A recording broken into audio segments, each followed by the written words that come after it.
bodies are beautiful. Our self-hatred is only the internalized repression and hatred of the patriarchal culture. It isn't real. Pussies unite. I know all of it. Like, if we'd grown up in a culture where we were taught fat thighs were beautiful, we'd all be pounding down milkshakes and Krispy Kremes, lying on our backs, spending our days thigh expanding. But we didn't grow up in that culture. I hated my thighs, and I hated my vagina even more. I thought it was incredibly ugly. I was one of those women who had looked at it, and from that moment on, I wished I had. It made me sick. I pitied anyone who had to go down there. In order to survive, I began to pretend there was something else between my legs. I imagined furniture. Cozy futons with light cotton comforters, little velvet settees, leopard rugs, or pretty things, silk handkerchiefs, quilted pot holders, or place settings. I got so accustomed to this that I lost all memory of having a vagina. Whenever a man was inside me, I pictured him inside a mink-lined muffler or a Chinese bowl. Then I met Bob. Bob was the most ordinary man I have ever met. He was tall and thin and nondescript and wore khaki tan clothes. Bob did not like spicy foods or listen to Prince. He had no interest in sexy lingerie. In the summer, he spent time in the shade. He did not have any issues. He did not share his inner feelings. He did not have any problems, and he was not even an alcoholic. He wasn't very funny or articulate or mysterious. He wasn't mean or unavailable. He wasn't self-involved or charismatic. He didn't drive fast. I didn't particularly like Bob. I would have missed him altogether if he hadn't picked up my change that I dropped on the deli floor. When he handed me back my quarters and pennies and his hand accidentally brushed mine, something happened. I went to bed with him. That's when the miracle occurred. Turned out that Bob loved vaginas. He was a connoisseur. He loved the way they felt, the way they tasted, the way they smelled, but most importantly, he loved the way they looked. He had to look at them. The first time we had sex, he told me he had to see me. I'm right here, I said. No, you, he said. I need to see you. Turn on the light, I said, thinking he was a weirdo and freaking out in the dark. He turned on the light. Then he said, okay, I'm ready to see you. Right here, I waved, I'm right here. Then he began to undress me. What are you doing, Bob? I said. I need to see you, he replied. No need, I said, just do it. I need to see what you look like, he said. But you've seen a red leather couch before, I said. Bob continued. He would not stop. I wanted to throw up and die. This is awfully intimate, I said. Can't you just do it? No, he said, it's who you are. I need to look. I held my breath. He looked and looked. He got breathy and his face changed. He didn't look ordinary anymore. He looked like a hungry beast. You're so beautiful, he said. You're elegant and deep and innocent and wild. You saw that there? It was like he read my palm. I saw that, he said, and more, much, much more. He stayed looking for almost an hour, as if he were studying a map, observing the moon, staring into my eyes, but it was my vagina. In the light, I watched him looking at me, and he was so genuinely excited, so peaceful and euphoric, that I began to get wet and turned on. I began to see myself the way he saw me. I began to feel beautiful and delicious, like a great painting or a waterfall. Bob wasn't afraid. He wasn't grossed out. I began to swell, began to feel proud, began to love my vagina. And Bob lost himself there. And I was there with him, in my vagina, and we were gone.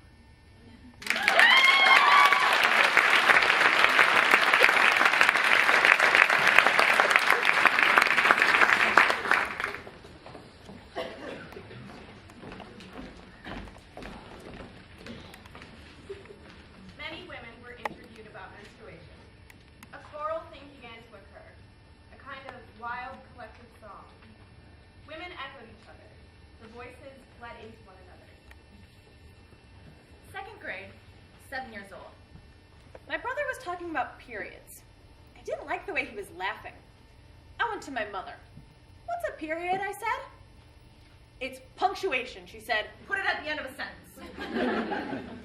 My father brought me a card. It said, "To my little girl who isn't so little anymore." I was terrified. My mother showed me the thick sanitary napkins. I was to bring the used ones to the can under the kitchen sink. I remember being one of the last. I was 13. We all wanted it to come. I was so afraid. I started putting the used pads and paper and brown paper bags in the dark storage places under the roof. 8th grade. My mother said, "Oh, that's nice." Brown drips before it came, coincided with a little hair under my arms, which grew unevenly. One side had hair and the other didn't. I was 16, sort of scared. My mother gave me codeine. We had bunk beds. I went and lay down there. My mother was so uncomfortable. One night, I came home and snuck into bed without turning on any of the lights. My mother had found the used pads and put them between the sheets of my bed.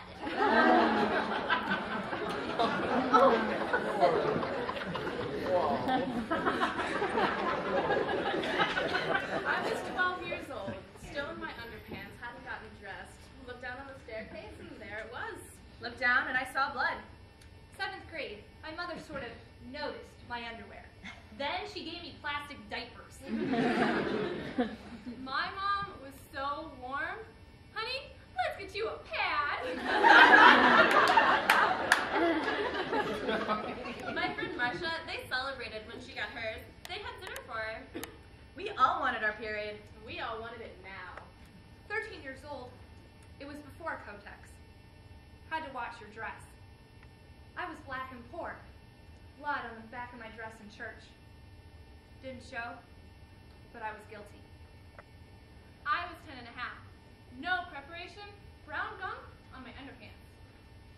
She showed me how to put in a tampon, only got it in halfway. I associated my period with inexplicable phenomena. My mother told me I had to use a rag. My mother said no tampons. You couldn't put anything in your sugar dish. Wore wads of cotton, told my mother. She gave me Elizabeth Taylor paper dolls.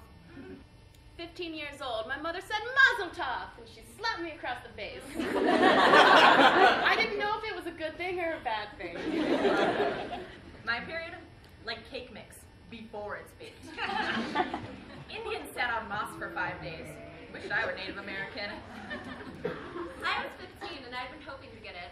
I was tall and kept growing. When I saw white girls in the gym with tampons, I thought they were bad girls. Saw little red drops on the pink tiles. I said, yeah. My mom was glad for me. Used OB and liked putting my fingers up there.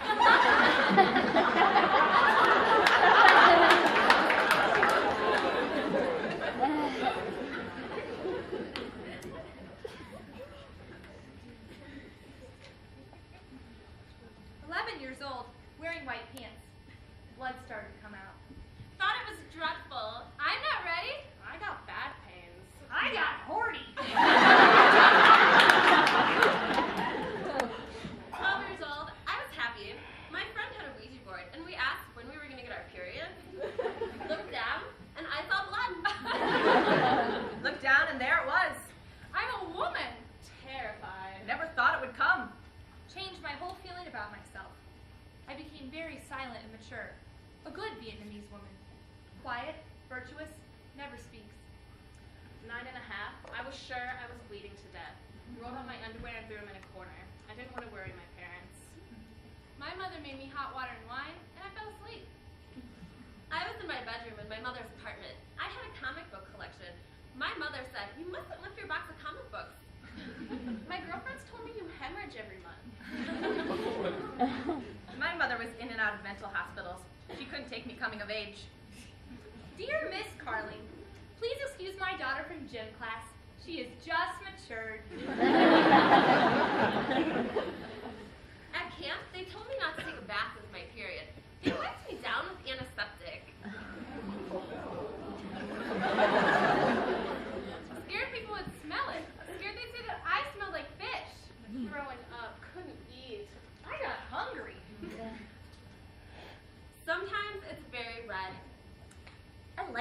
that drop in the toilet, like paint.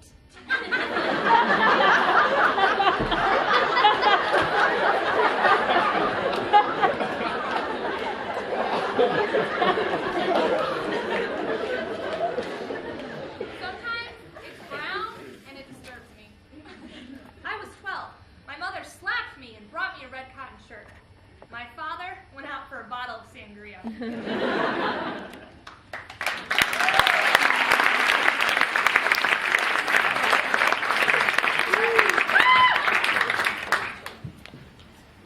The Vagina Monologues is growing rapidly, but the movement faces resistance in many communities. This letter was written in 2004 by Ray Stone from Cuesta College in California and was published in her local newspaper. The word vagina has been coming up a lot lately. In fact, it's printed in big pink letters on posters popping up all over town. People tell me they find the word vagina and the posters offensive. Do you know what I find offensive? A 17-year-old girl with a broken nose, beaten so badly she requires emergency room treatment, beaten by 5 young men hanging out at the local high school. That's offensive. 500,000 rapes each year in this country. That's offensive. A teenage girl hit with a 2x4 by members of her high school wrestling team. Yeah, I find that offensive too. That's what V-Day and the Vagina Monologues are all about, ending the violence. That's why I'm thrilled to be a member of the cast of Eve Ensler's The Vagina Monologues. That's why I'm proud to be a vagina warrior. Are you offended? You should be.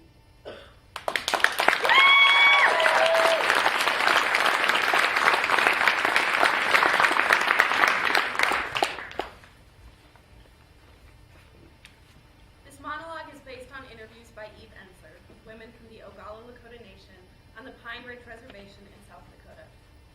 Their stories reflect the challenges that Native women face every day, living in isolation and without resources.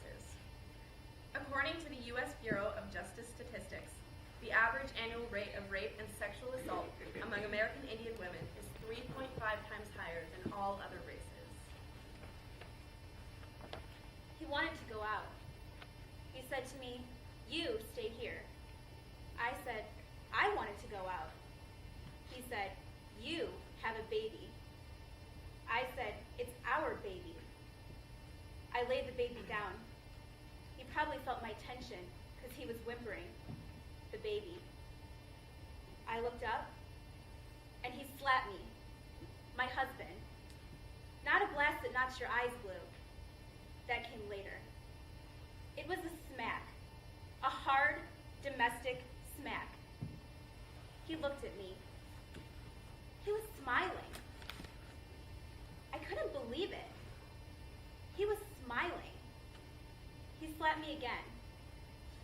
His dad was vicious to his mother. I saw him smile. What was that? He was the nicest person. He had long black hair. Combing his long hair when we made love, it got loose before. He took me to dinner, made me go out with his boss. I didn't want to go. He kicked me under the table. He told me to look happy. He told me to smile. I smiled. He kicked me again. He asked me who I was trying to fuck. He asked me to stop coming on to everybody. I stopped smiling. This went on and on. Outside the restaurant, he grabbed me by the hair and he pulled me down to the curb. It had been snowing, and he buried my head in the snow. He pounded me in the gutter. The snow was melting, and it was slopping in the mud. I felt my head bleeding. I ran.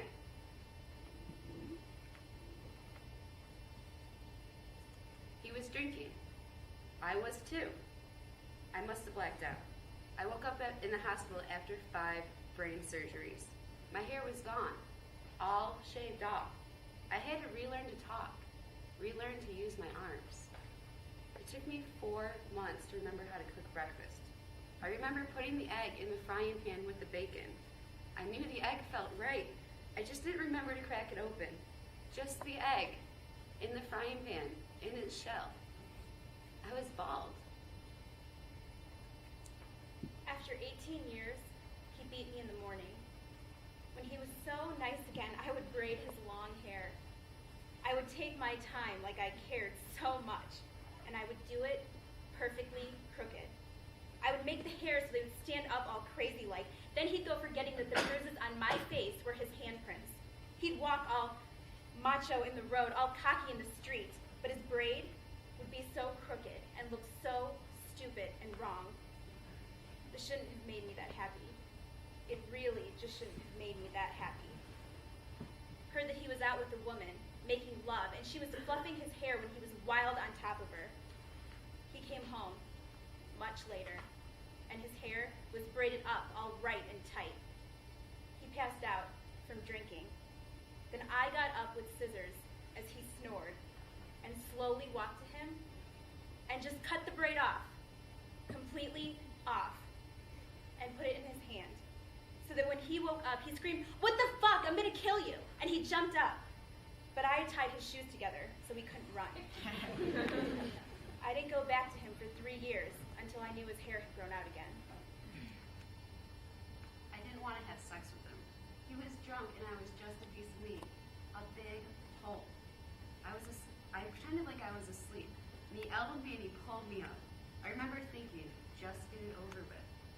He started soft and he kept pumping and pumping until I got sore. I said it didn't feel good. He said, "Who were you with? Was he bigger than me? Did you like it? You're a mouse with a lion. You have to move fast to the door."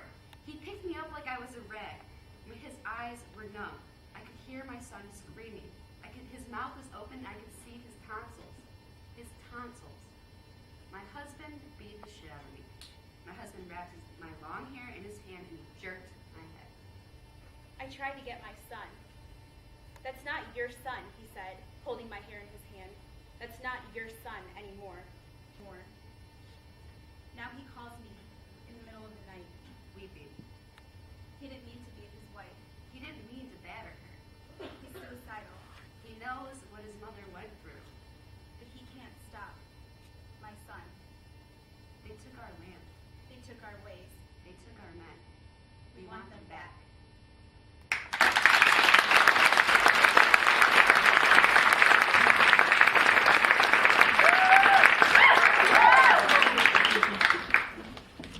My vagina's angry. It is. It's pissed off. My vagina's furious and it needs to talk. It needs to talk about all this shit. It needs to talk to you.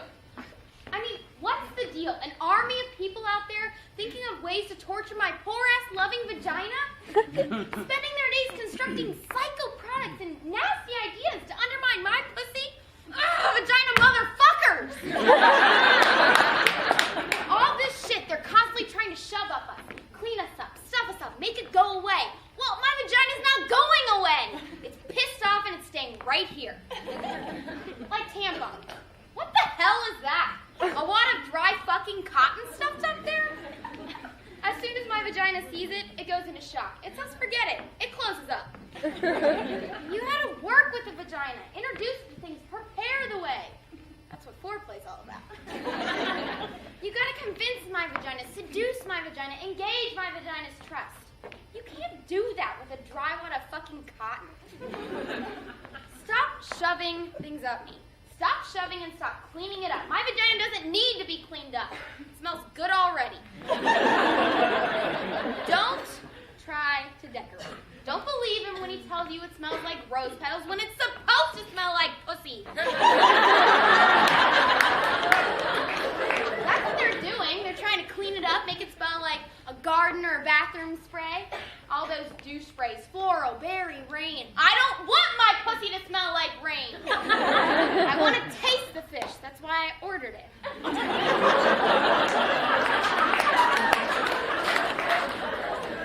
And then there's those exams. Who thought them up? There has got to be a better way to do that. Why the scary paper dress that scratches your tits and crunches when you lie down so you feel like a wad of paper someone threw away? Why the rubber gloves? Why the flashlight all up there like Nancy Drew working against her ass? Why the mean cold duck lips they shove inside you? The Nazi steel stirrups? What's that? My vagina's angry about those visits. It gets defended weeks in advance. It won't leave the house. Then you get there. Don't you hate that? Scoot down. Relax Why? So you can shove meat and cold ducklets inside it? I don't think so. Why can't they find some nice, delicious purple velvet, wrap it around me, lay me down on some feathery cotton spread, rest my feet in some fur-covered stirrups, put on some nice, friendly pink or blue gloves, warm up the ductlets, work with my vagina. But no, more tortures. Dry wad of fucking cotton, cold ductlets, and thong underwear. That's the worst. Thong underwear. Wonder who thought that up. Moves around all the time, gets stuck in the back of your crusty butt. The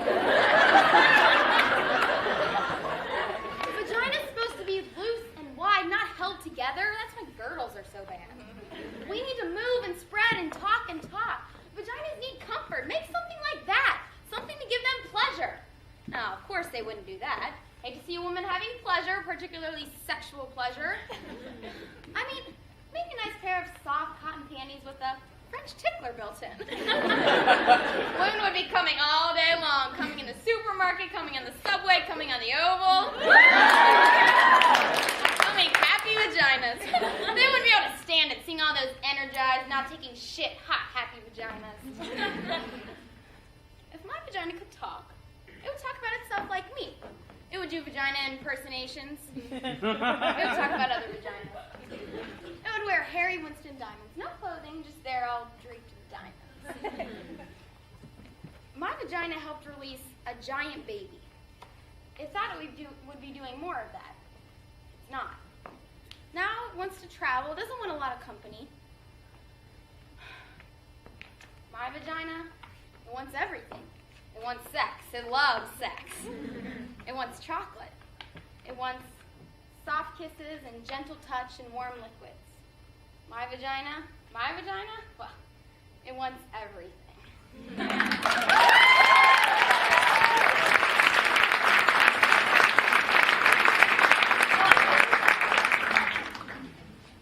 It is the night of February 7th, 1999.